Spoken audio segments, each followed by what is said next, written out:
I think we have one more person. Oh, so Jeannie and Steve. How are you guys doing? Can you hear me? Yes, I can hear you. Can you hear me? I can hear you. I'm setting it up on a new computer, so I wanted to make sure it's all working. Hello, thanks for your phone call this morning. I appreciate it. Absolutely, absolutely. So there may be a few other people that will join, but for the sake of time, I'm actually going to go ahead and get started. So before I do, absolutely, Steve, do you or Steve have any specific questions? If not, then I can tell you what my plans are for the class today. Yeah, 1 second. I don't have any specific questions. I actually have to open up Command now. I have a little bit of familiarity with Command. Okay. So, but I'm gonna open it right now.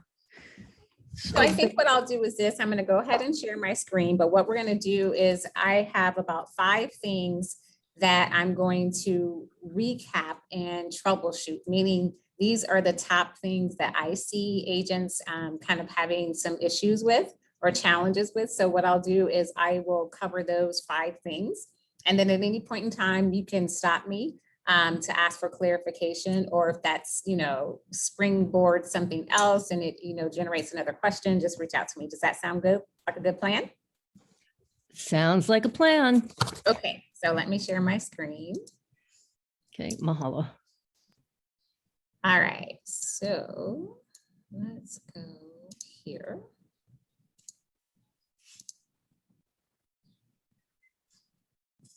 All right, so can you see my dashboard? Perfect.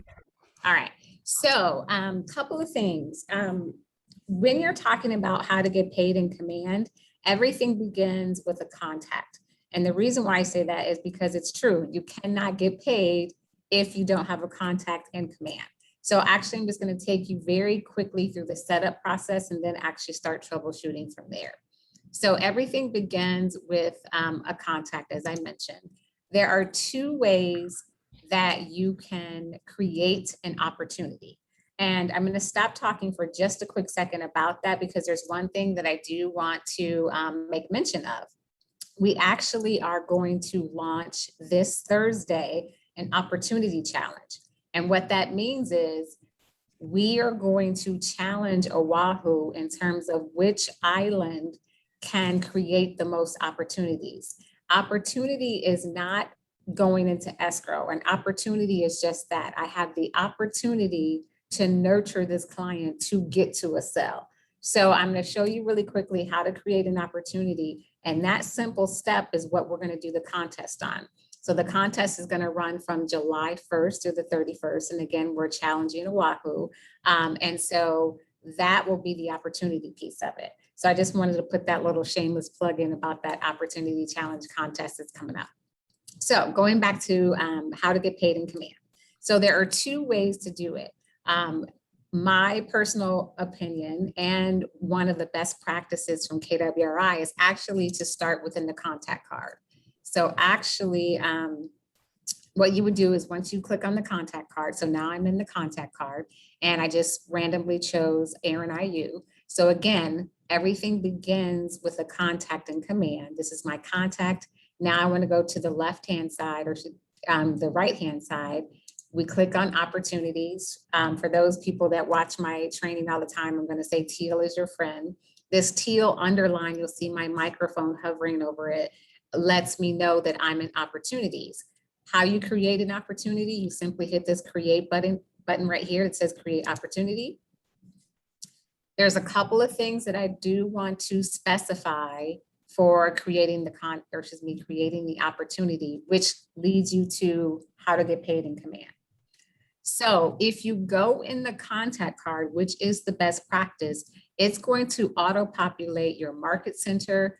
It's going to auto-populate listing, but you can select the drop-down option if it's the buyer side or listing side, or if you're into short-term rentals in terms of tenants and landlords, you can do that. But you essentially select the opportunity type.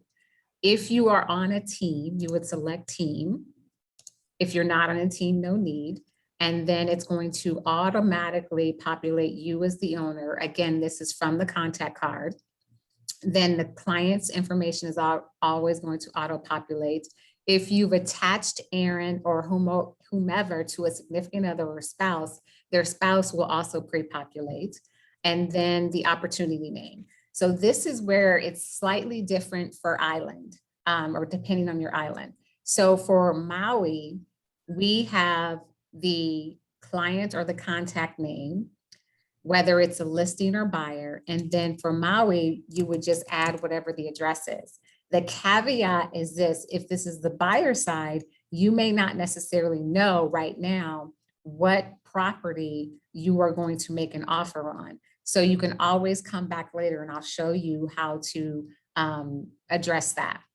So on the listing side, it's easier because you're going to always have the listing that you're starting with. If you wanted to do custom tags you wanted, you can select the close date. For the creating the opportunity, it's imperative that you at the very least have all of the red asterisks filled out. So then commission rate. So we could just can put in our standard 3%, but you can always change this. And then what phase and or stage you are in. And then you simply hit create. Latasha? Yes. Yeah, Yes, hi, Jan. Jeannie here. So now when there's a couple, they're married, you had mentioned you put the spouse in the contact. As far as sending things out, if I've done each spouse is a separate contact, Which that is the best practice. So you are that correct. was, I was going to ask you what the best practice is, to have each spouse as a separate contact. Yes, and you can still link them, but the best practice is to have each spouse or significant other as a separate contact. Okay, okay. And then if you want to send out different things to them, you would go into both contacts and send it out from individually, or is there a way to sort of send it out together? So if they're in the contact database as independently, then what you would do is you would send them out to each other. But what I would do as a best practice in terms of customer service is when you onboard them initially, one of your questionnaires or whatever questions that you ask your clients, you would say, who is your preferred contact? Who do you want to receive all of the information? Do you both want to receive it? Or if you want to, you want the husband or wife or however the significant others work, who wants to be, receiving those things.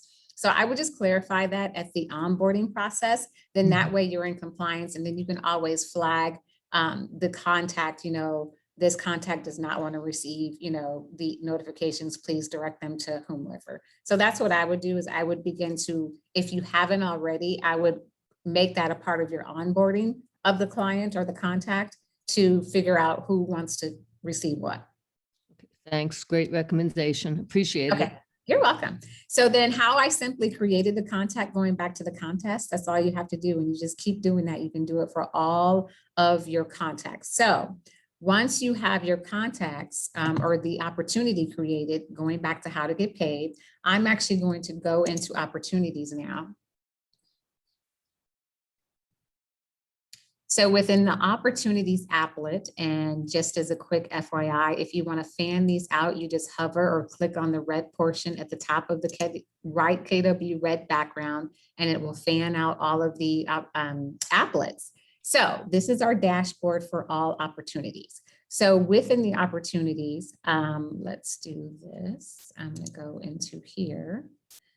Keep in mind, Teal is your friend. So the teal underline told me originally that I was in Tech Wizards. That's my team. And I want to make sure that I am in my solo agent, which it says Latasha Baldwin, and then underneath there's a teal underline. So I actually want to go on the listing side for now.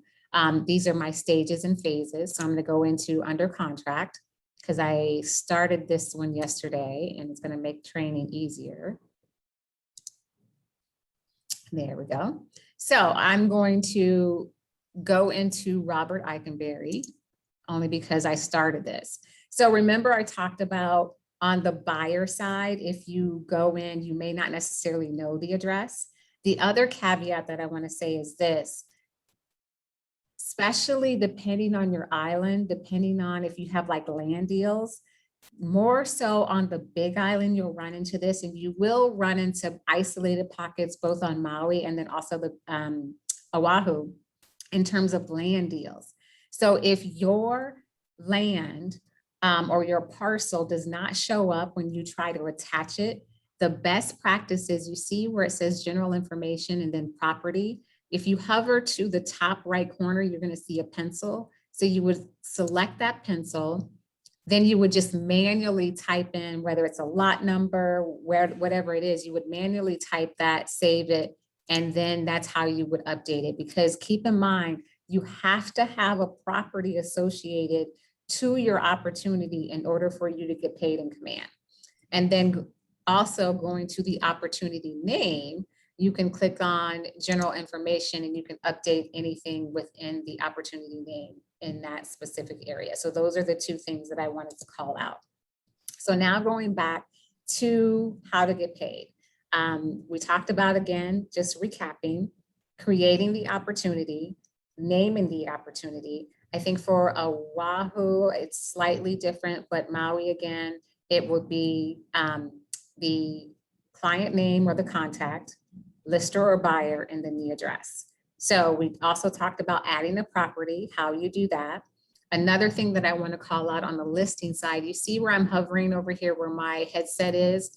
This is also, if you're on the listing side, to be very clear, and this just shows up like a house sold little emblem and it doesn't have an address, you simply click on it and then go in and select the listing that you want to attach. You have to make sure that your listing, if you're on the listing side, that the listing address is right here. If the listing address is not here, it is not going to allow you to move forward to get paid in command.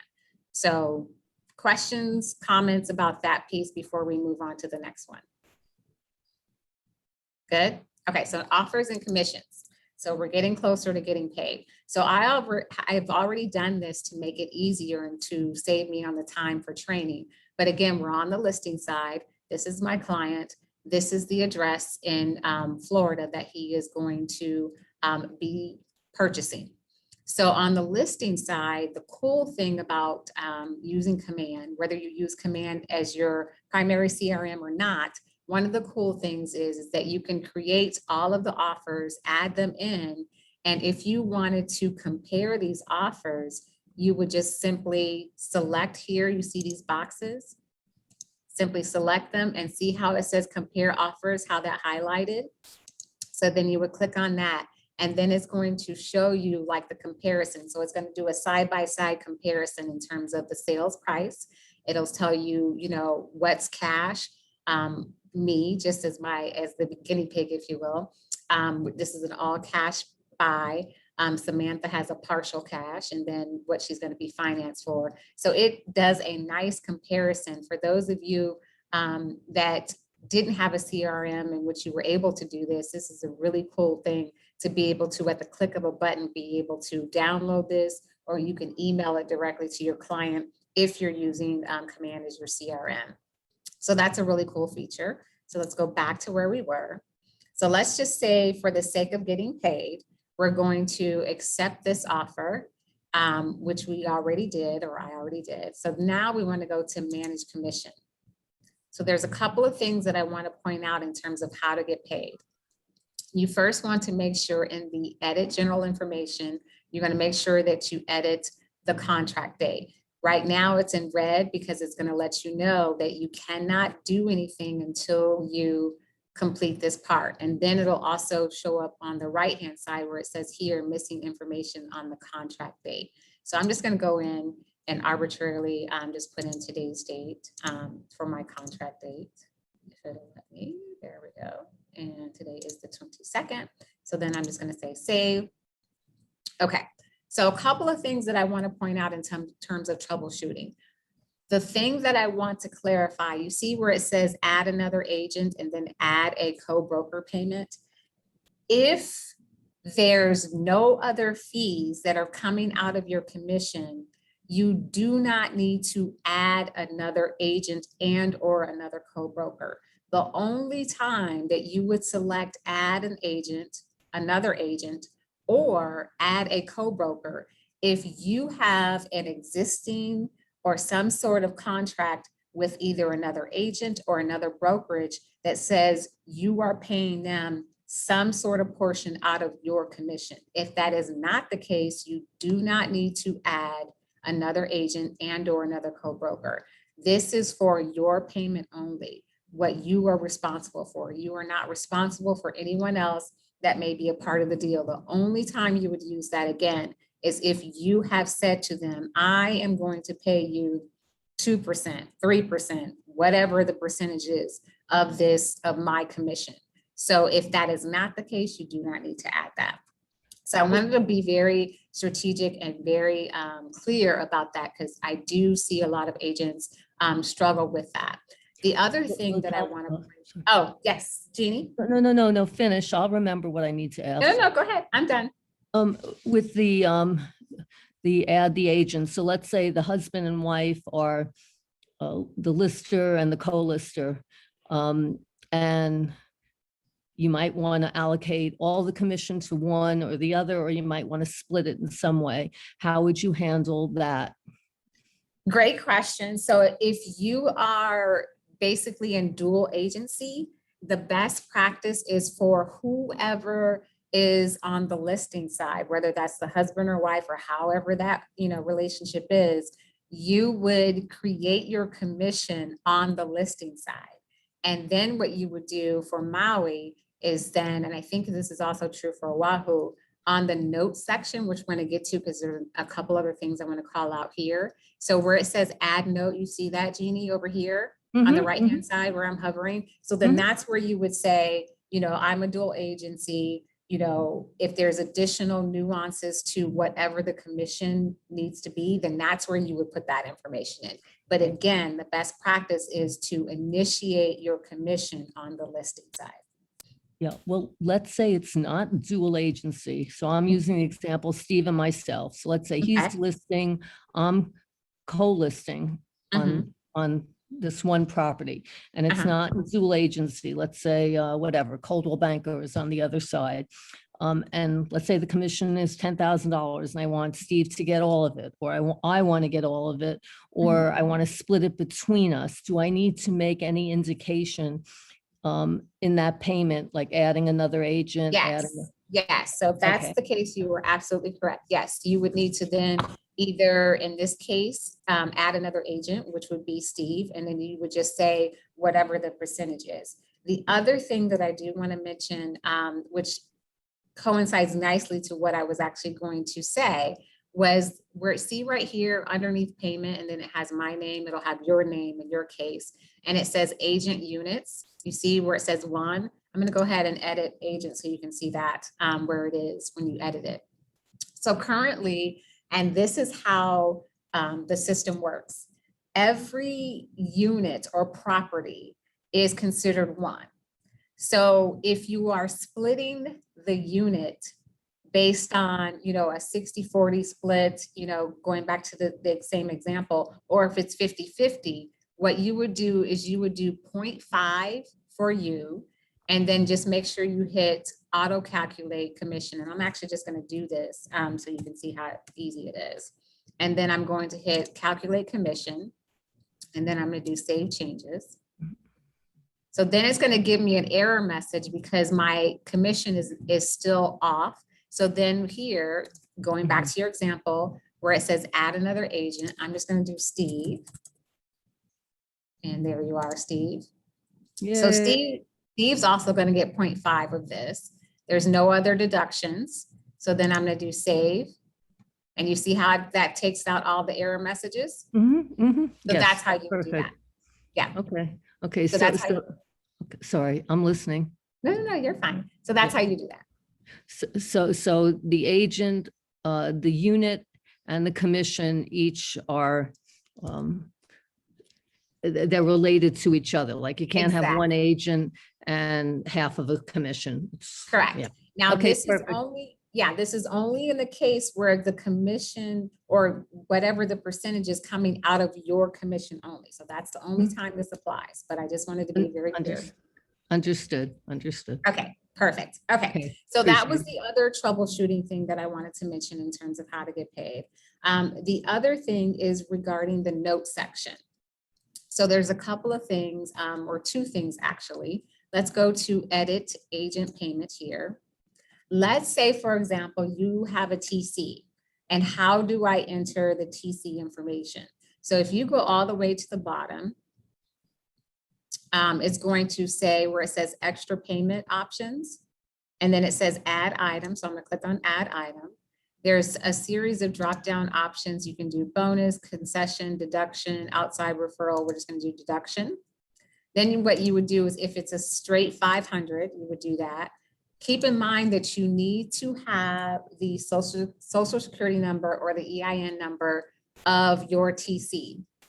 Or if your TC is entering this, then they would have their own information. And then whatever the type and then also the number.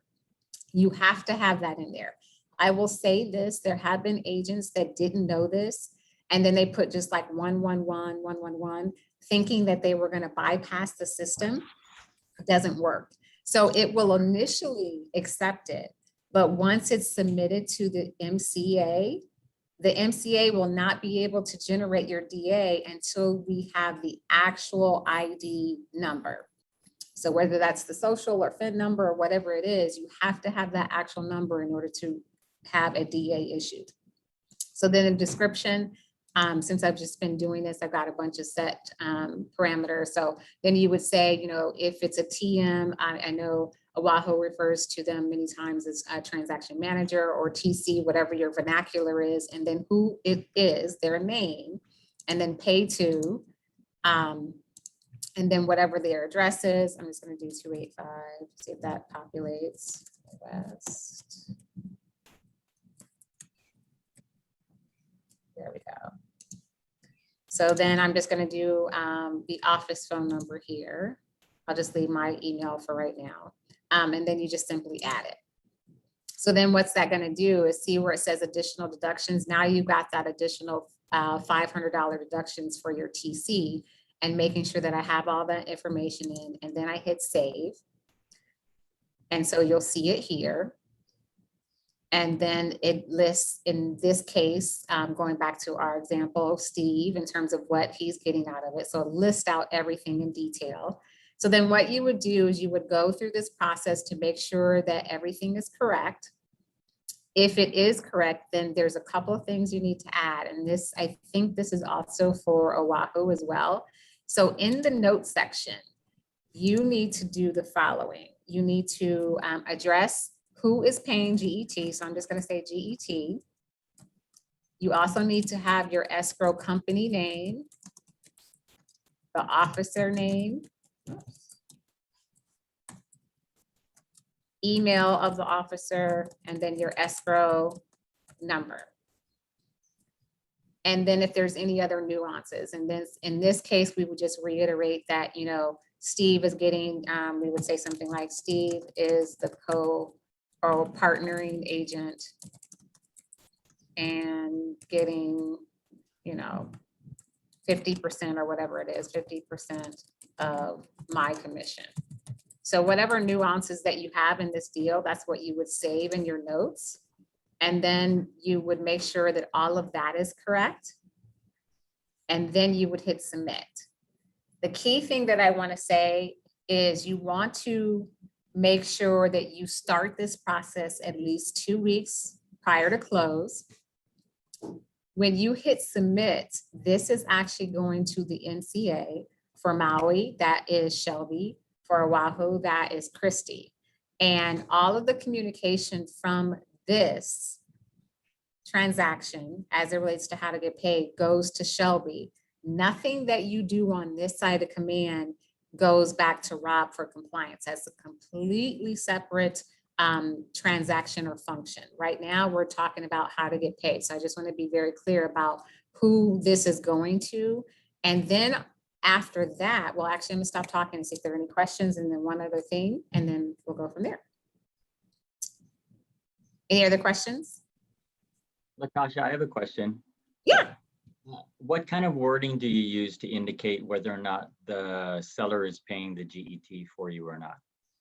So the wording is totally up to you, just as long as the message gets communicated. So then if the seller is paying GET, then typically most agents will say GET is paid by the owner, or no GET taken out of my commission. So whichever way you want to word it is totally fine. Just make sure that the message gets communicated in terms of how GET is being paid.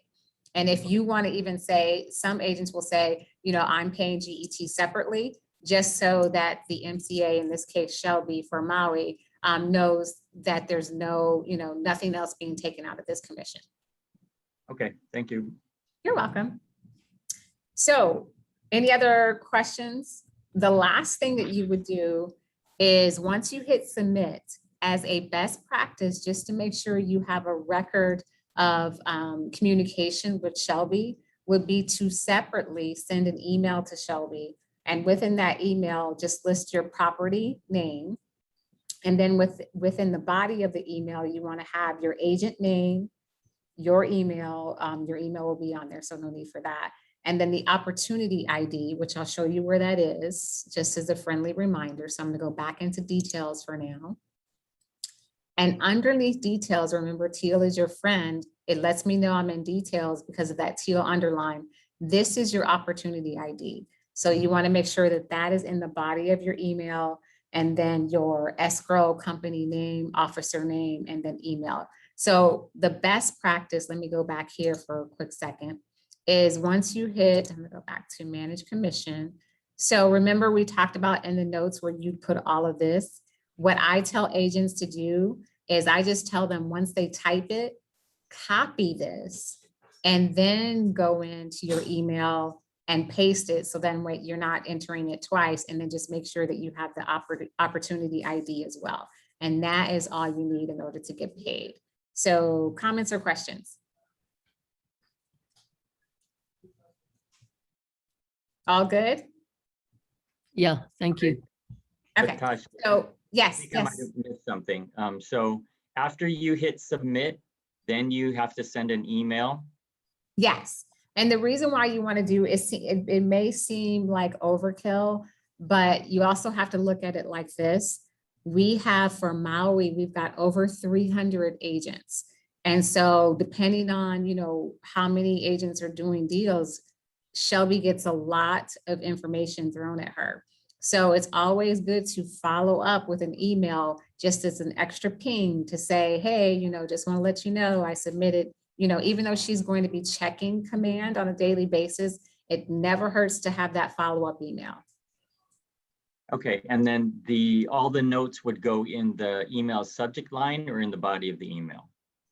In the body of the email. So the subject of the email, you just want to have your property address. So going back into this case, in the Robert Eikenberry case, we would just copy this Florida address in our subject. And then what we would do is, in the body, we would take all of the information from the notes and just put that in the notes, and that would be in the email. And then I actually, to make it easier for you, I will email you a copy, basically what I did. And let me see, I might have it up. See if I can you see this? Mhm. Yes. Okay, so what I did is I made a handy dandy handout for you that basically covers everything that we talked about today. So it says troubleshooting tips, how to get paid. It just reiterates opportunity name, what you need, property address, co-broker, troubleshooting tips, missing escrow information, and then the email. So I will make sure that you get that email to you guys. So then Great. that way you can kind of use that as your cheat sheet. Does that help? Yes. Okay. Yeah. Thank you. Any other questions? So those are the top 5 things that I wanted to address as it relates to troubleshooting, how to get paid, because those are the most common things that I see agents struggling with. Overall, how to get paid, it's very easy. You know, Command sometimes does, you know, have a lot of extra steps in the process, but this particular way to get paid is once you get into it, it's very intuitive. I did have one more question, Latasha. You know, you see where it Yeah. says payment date? Does that have to be the closing date, or what if it's the contract date or something? So it just really depends on what your deal is. The contract date typically is going to be the date that you signed the contract itself. So it may not necessarily line up with the close date because the close date may be different. So it just really depends on what your deal is. There's no right or wrong answer. I know sometimes, you know, if the date is before or after, but essentially the contract date may be different in most cases, but it just really depends on the nuances of the deal.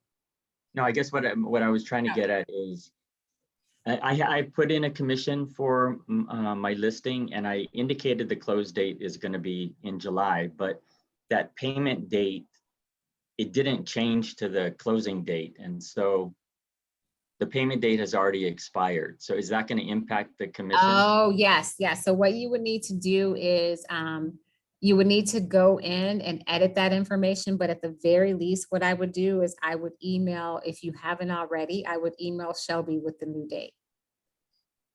Okay. Did that answer your question?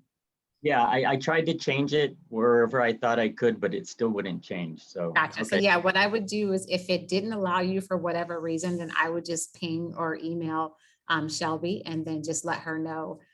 What I would do when you email her is, again, I would make sure that go into details, make sure you have the opportunity ID and the address, and then the client information, and just say, you know, the original date was this and now it is, you know, whatever it is.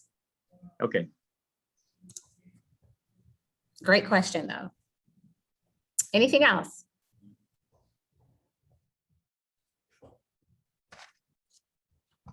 All good?